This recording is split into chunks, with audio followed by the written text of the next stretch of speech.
Hey everybody, it's Adam Dye, amateur radio call sign N4NT.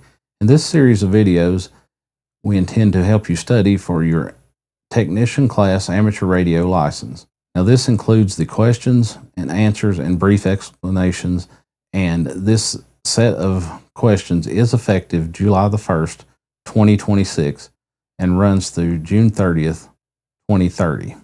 So this is the most current question pool. At the time of this video, the previous question pool is still in effect, but once we reach July the 1st, we will go to the ones that we'll have coming up.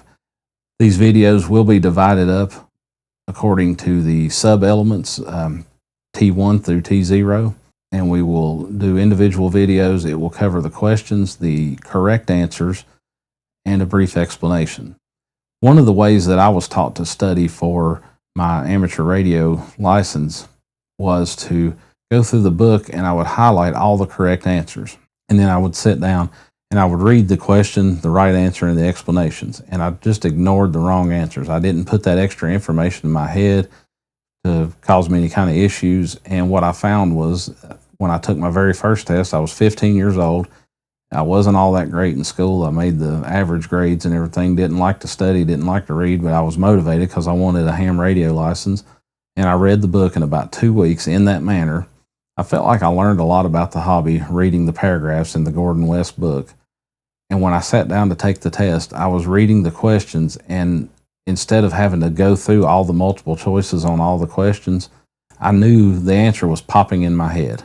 I was looking for the right answer immediately. I didn't always remember the A, B, C, or D part of it, but I remembered, hey, this is the right answer on a majority of those questions.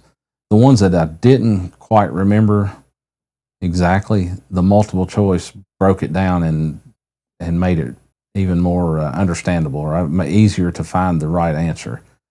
And by the time it was all said and done on my general class and my technician class, I only missed maybe 1 or 2 questions. I made a very good grade on the test, and this was the study method I used. I didn't have YouTube back then, or even internet for that matter, videos available or anything. So what I'm hoping to do with this is be a supplement to your studying. I hope that you either have some kind of online where you can sit and read and take practice tests, or you have a book that you're reading and getting into the information a little more in depth.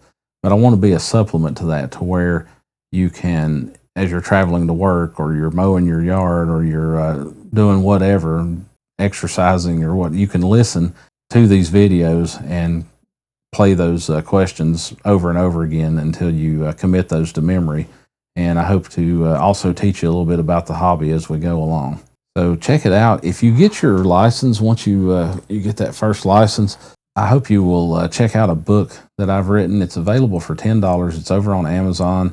And what it does is it's a guide to ham radio repeater nets. It's called Net Control, a practical guide to ham radio repeater nets. It's about a 55-page book, so it's not a very lengthy read or anything like that, but it goes through how to set up a net if you want to do that, or if you are asked to assume net control duties, then it kind of gives you some pointers on how to do that. And it also has a section on conducting a last call for an amateur that's passed away, and also talk about some considerations for digital nets.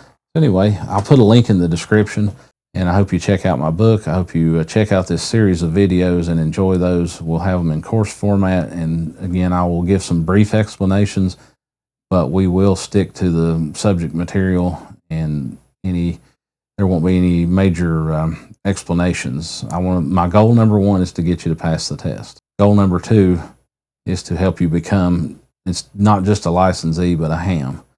Once we get you past goal number 1, number 2 becomes number 1.